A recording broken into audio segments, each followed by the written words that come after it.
Hello and welcome to the Jank Bank. My name is Brad and I'll be your host as we explore fun, unusual, and unique commander decks that can still hold their own and win games. As a quick disclaimer, these decks are tuned to my own personal budget and meta, so feel free to make changes as necessary. Today's deck is Bearadise City, a lands matter deck powered up with some help from our furry friends. The commander for this deck is Tatyova Benthic Druid, a 3/3 Merfolk Druid for 3, a green and a blue. With Tatyova in play, whenever a land enters the battlefield under our control, we gain a life and draw a card. Tatyova is an incredible draw engine, and this deck functions perfectly fine as a lands matter deck. However, the deck really shines when we combine this strategy with a Eula Queen Among Bears, which says whenever another bear enters the battlefield under our control, we get to choose between putting 2+1/+1 counters on a bear, or have a bear we control fight a creature we don't control. Now, Bear Tribal and Lands Matter don't exactly mix well in a traditional sense. However, with the access to blue we gain by having Tatyova as our commander, we can run Arcane Adaptation and Xenograph. These cards serve the same purpose in this deck, making all of our creatures bears in addition to their other types. This means that every creature we play, including our commander, will trigger a Eula's ability. I did manage to find 2 other cards where these themes synergize a bit. The first is a Eula's Influence, which lets us discard a land to create a 2/2 bear, and the other is Words of Wilding, which lets us pay 1, and the next time we would draw a card this turn, we make a 2/2 bear instead. Tokens are a big part of this strategy, as they allow us to trigger a Eula in a relatively cheap way. So we are also running Tendershoot Dryad, which creates a 1/1 Saproling at the beginning of each player's upkeep, and all of our Saprolings get +2/+2 as long as we have the City's Blessing. Rampaging Balos, which lets us create a 4/4 beast whenever a land enters the battlefield under our control. And Spore Mound, which lets us create a 1/1 Saproling whenever a land enters the battlefield under our control. Ant Queen lets us pay 1 and a green to create a 1/1 Insect. And Mycoloth has Devour 2, which lets us sacrifice up to 2 creatures when it enters the battlefield to put twice that many +1/+1 counters on it. And also makes a 1/1 Saproling at the beginning of our upkeep for each +1/+1 counter on it. We also have Chasm Skulker, which gets a +1/+1 counter whenever we draw a card, and then when it dies, creates a number of 1/1 Squids with Island Walk, equal to the number of +1/+1 counters on it. Avenger of Zendikar, which creates a number of 0/1 plant tokens equal to the number of lands we control when it enters the battlefield, and also puts a +1/+1 counter on all of our plants when a land enters the battlefield under our control. And Second Harvest, which says for each token we control, we get a copy of that token. It's also an instant, which provides some hilarious interaction with our opponents. Next, we have some utility cards just to round things out, starting with Yevon Nature's Herald, which lets us play green spells as though they had flash. Seedborn Muse, which untaps all permanents we control during each other player's untap step. And Kamal Fist of Krosa, which lets us pay a green to turn a land into a 1/1 creature until end of turn. And we can also pay 2 and 3 green to give creatures we control +3/+3 and trample until end of turn. Scapeshift lets us sacrifice any number of lands in order to search our library for that many lands and put them onto the battlefield tapped. Runamap Excavator lets us play land cards from our graveyard. This combos very well with a Eula's Influence. And Helm of the Host creates a non-legendary token copy of the equipped creature with haste at the beginning of combat on our turn. Equip this to a Eula, Tatyova, or any of our token producers, and this deck gets grisly. Now, we need to be able to find our key cards as well as keep them in play. So next, let's take a look at ways to protect our bare feet, starting with Swiftfoot Boots and Lightning Greaves, which give the equipped creature haste and hexproof or shroud respectively. Heroic Intervention gives permanents we control hexproof and indestructible until end of turn. Wrap in Vigor regenerates each creature we control. And Plaxcaster Frogling enters the battlefield with 3 +1/+1 counters on it, and whenever another creature enters the battlefield under our control, we can move a +1/+1 counter from Plaxcaster Frogling onto it. It also lets us pay 2 in order to give a creature with a +1/+1 counter on it Shroud until end of turn.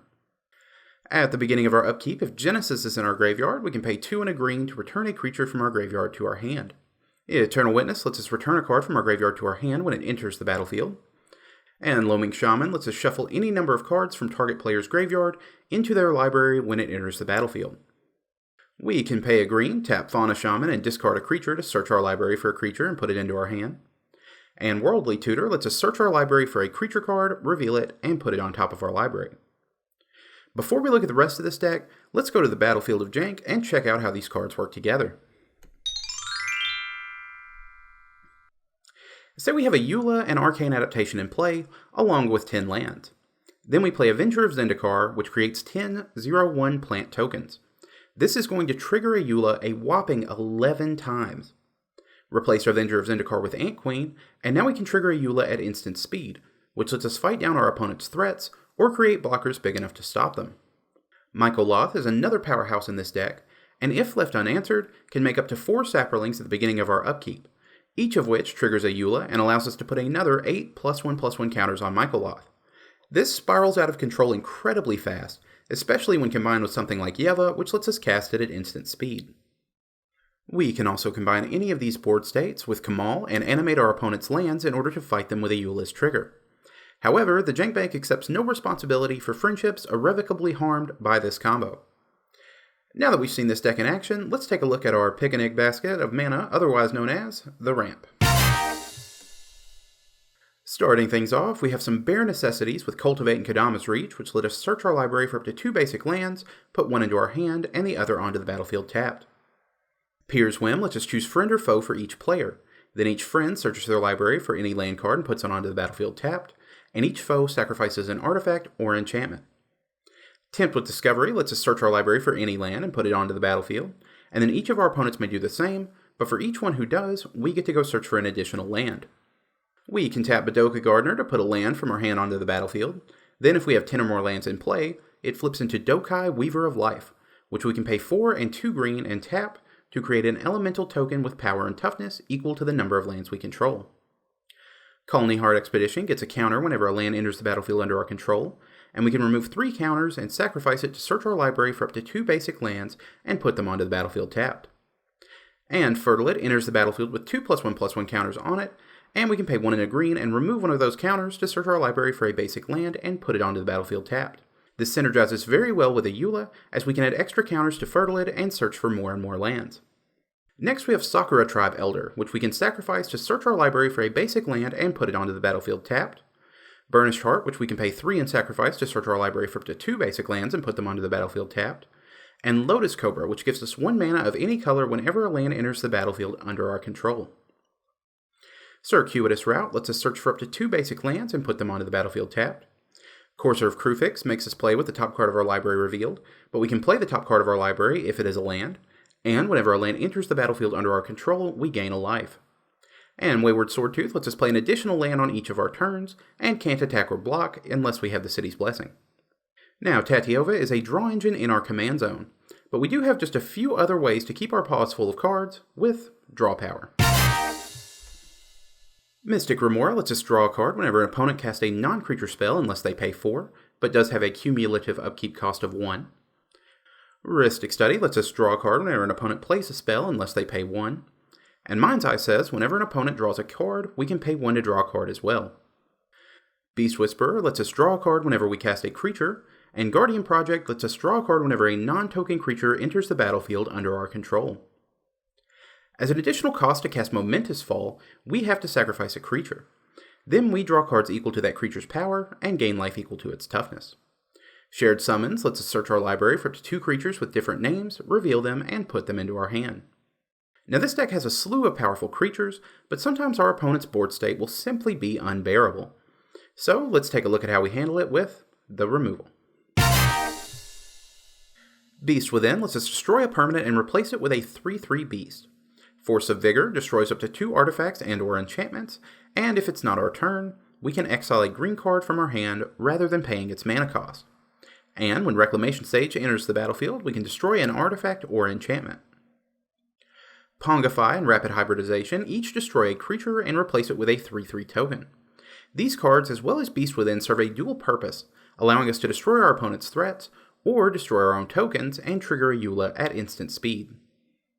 Moving on to board wipes, we have Coastal Breach, which costs 1 less to cast for each opponent we have, and returns all non-land permanents to their owner's hands. And Devastation Tide, which does the same and also has a miracle cost of 1 and a blue. Evacuation returns all creatures to their owner's hands. Aetherize returns all attacking creatures to their owner's hands. And Cyclonic Rift lets us return a non-land permanent we don't control to its owner's hand, or we can pay 6 and a blue to return each non-land permanent we don't control to its owner's hand. And now that we've made it through all the spells in the deck, let's take a look at the lands that are going to help us cast them. Command Tower taps for either of our colors.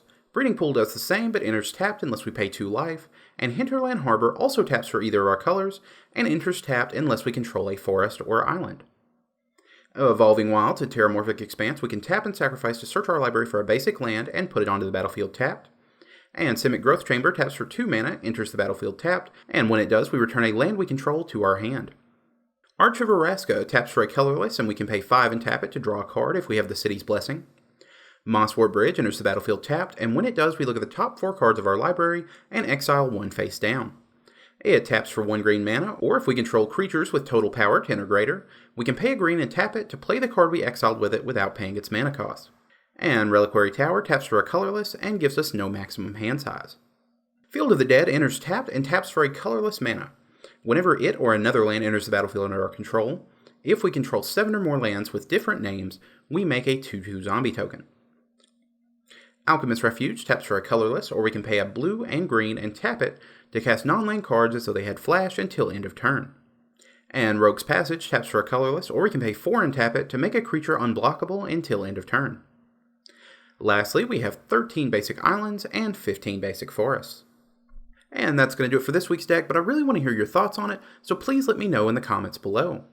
We will be back in 2 weeks with a brand new deck tech, so be sure to like, subscribe, and hit the notification bell to stay up to date with all of the latest episodes. You can also follow us on social media to see how the next deck is coming along, links to which are in the description below. If you'd like to support the channel directly, there's also a link to our Patreon in the description. Being a patron has a lot of perks, including early looks at the next episode, your name in the credits, and even a tier where you get a deck tech based on your own idea. I'd also like to say a quick thank you to everyone who has subscribed and left feedback so far, and a very big thanks to our patron, Walton Shelby Rollins.